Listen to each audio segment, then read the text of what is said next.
مؤسسه تحصیلات میانی عمومی رقم 4 جماعت دهات سرز از زمره مؤسسه‌های فعال و پیشقدم به حساب رفته در دوران صاحب استقلالی بهر رشد ساحه معارف و تربیت نسل جوان سهم باسازا گذاشته ایستاده است. این مؤسسه با نشان دادن دستاوردهای نظررس در سمت‌های تعلیم، تربیت، کارهای آبادانی سازندگی و فعالیت فرهنگی و ورزشی میتواند به حیث مؤسسه بهترین پیشنهاد گردد. من راهبر مؤسسه تحصیلات میانه عمومی رقم 4 جمعه و فرزانه می باشم و خوشبخت از آن هستم که در دوران استقلالیت فعالیت خویش را به راه میمانم. در مؤسسه ما 833 نفر خوانندگان تحصیل می نمایند که از آنها 466 نفرشان دخترها می باشند. مؤسسه ما یکی از مؤسسه های کلانترین جماعت دهاتی سرز بوده. در اینجا تعلیم با زبان تاجیکی به راه مانده شده است و 55 نفر آموزگارانی با تجربه کار و فعالیت میبرند. سال گذشته صنف 11 را 30 نفر خوانندگان ختم نمودند که همه آنها حجت‌هایشان را به مرکز ملی تستی سپاریدند و از آنها 5 نفرشان به خدمت حربی رهسپار گردیدند. بردباری مؤسسه این است که با کمیته پدر و مادران علاقه زیج دارد و همیشه کوشش میکند که بهر آبادی مؤسسه تلاش ورزد. ما کوشش داریم که خوانندگان را برای شرایط مساعد فراهم آوردن دانش زمانوی دهیم و آنها را برای مسئولیت بلند حس نمودنشان تعلیم و تربیت نماییم.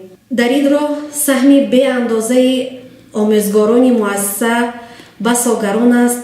آموزگاران جهد و تلاش می‌ورزند که خوانندگان را برای وطندوستی و خویشتن‌شناسی تربیت نمایند و برای اشتراک نمودن به آزمون‌های فروغ صبح دانایی، علم فروغ معرفت، تاجیکستان وطن عزیز من تیاری‌های همه‌جانبه نمایند.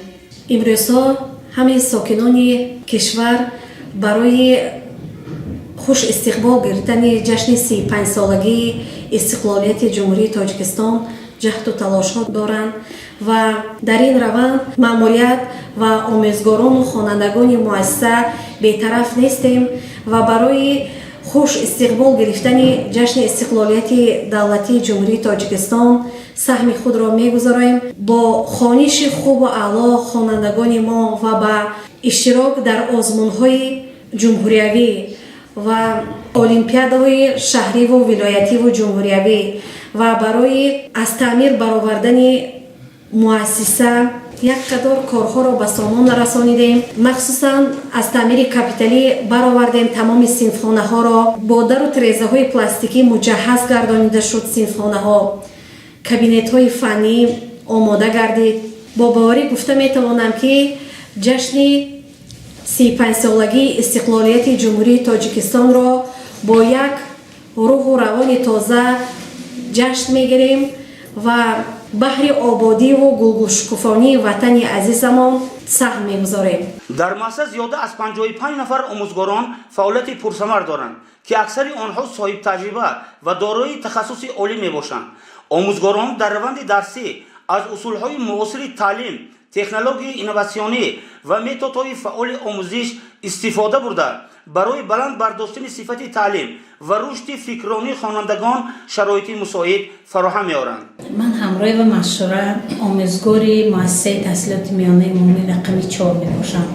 خیلی که به همگان معلوم است با تشبث اساسگذار صلح و وحدت ملی پیشوای معظم ملت محترم امام علی رحمان همه ساله معاش آموزگاران که زیاد گشته ایستاده است.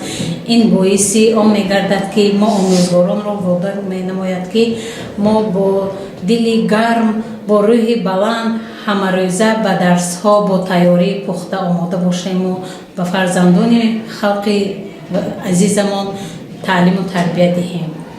امروز ما از اون خیلی شادیم که اساسگذاری صلح و وحدت ملی ما مقام آموزگار را خیلی بلند گذاشتن و ما با سری بلند از آن فخر میکنیم که در چنین وطنی آباد و زیبا زندگی میکنیم.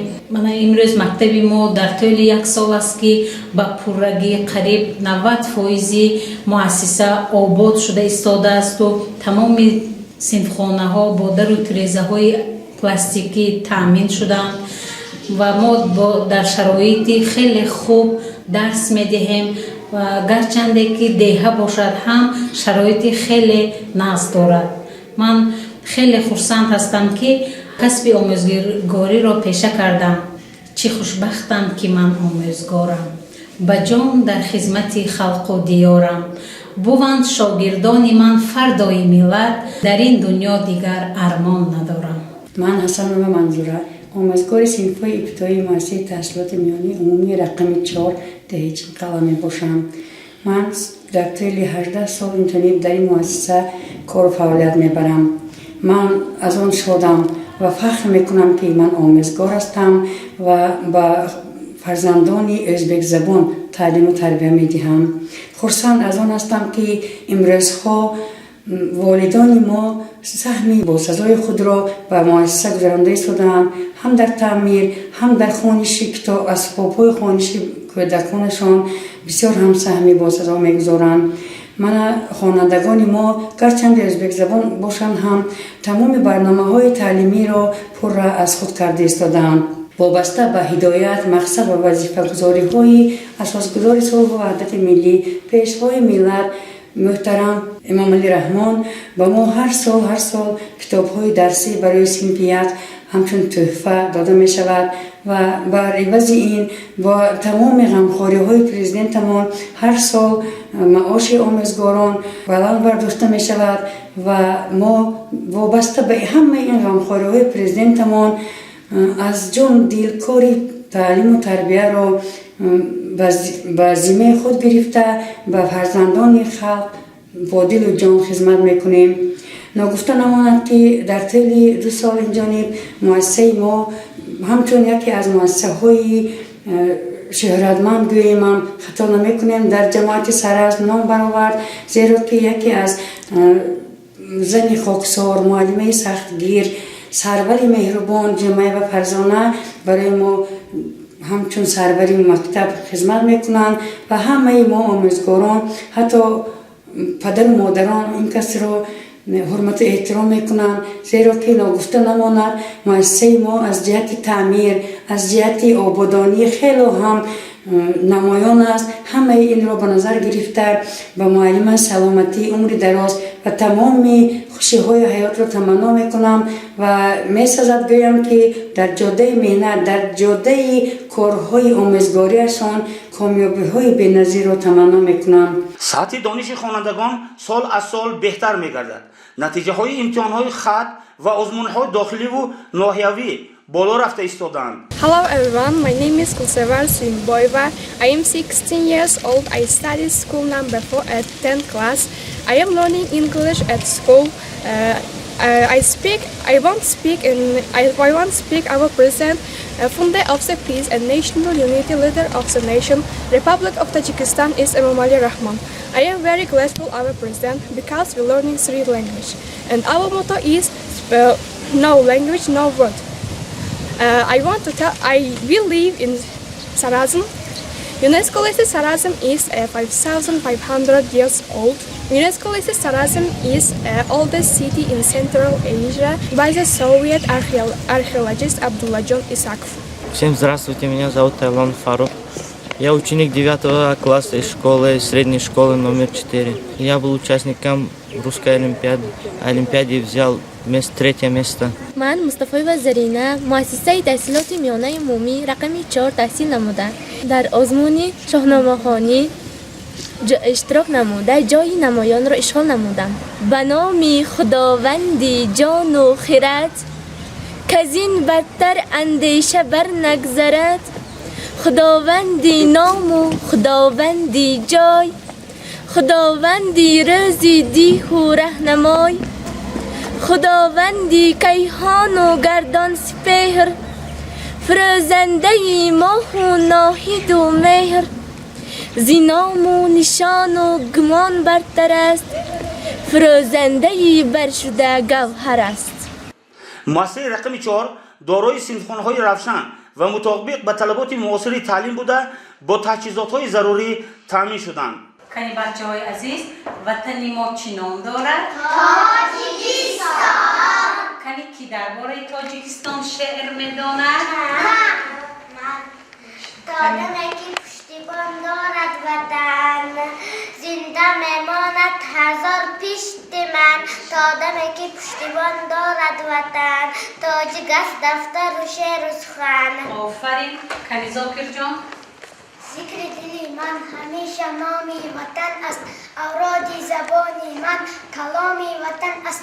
من وصف عشق وطن محبوبم فهرست کتابی من مرامی وطن است. آفرین. کنی حبیب بانو ای تاجیکستان مهر درخشان تینج امانی خورشیدی تابان مبارک باد مبارک باد. آفرین. ای تاجیکستان جان ما ای مسیح پرخشان ما تو خانه ای امید ما هم قبل ایماد ما ا ب و گ د ی سر می شود الف بای دلارا کتاب یعقوبی ما مؤلفی آن باشد محمد الله لطف الله. السلام ای دوستان ای خواهران و دادران صد سلام و آتشی بحر شمایم مادران هم سلام و آموزگاران عزیز و مهربان صد درود بکنم از بعض ما حاضران. بچه‌های عزیز درس امروزه ما صنعت تصویری تصویر نمودنی پرنده. همه ما پرنده ها رو میدونیم بچه‌ها.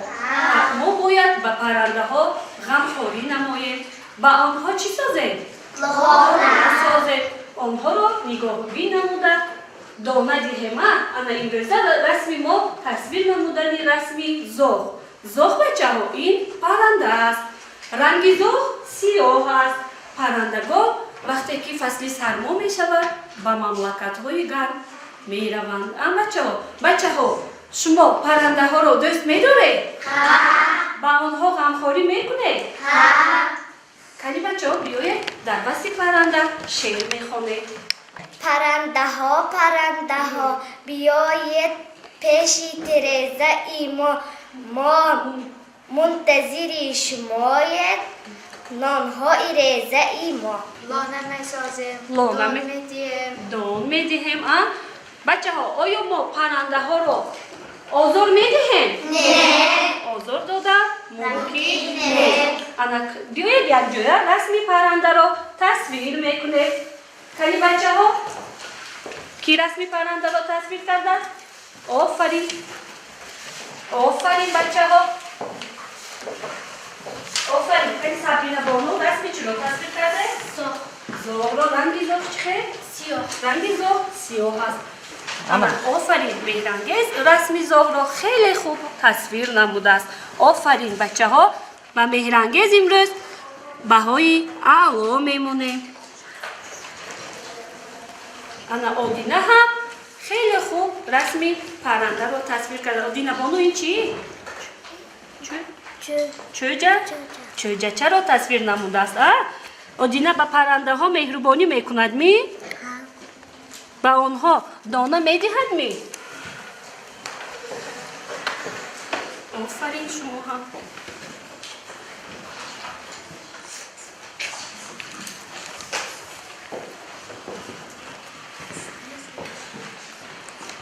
آفرین. نازنین هم بچه ها امروز خیلی خوب در درس فعالیت نموده. رسم پرنده را خیلی خوب تصویر نموده.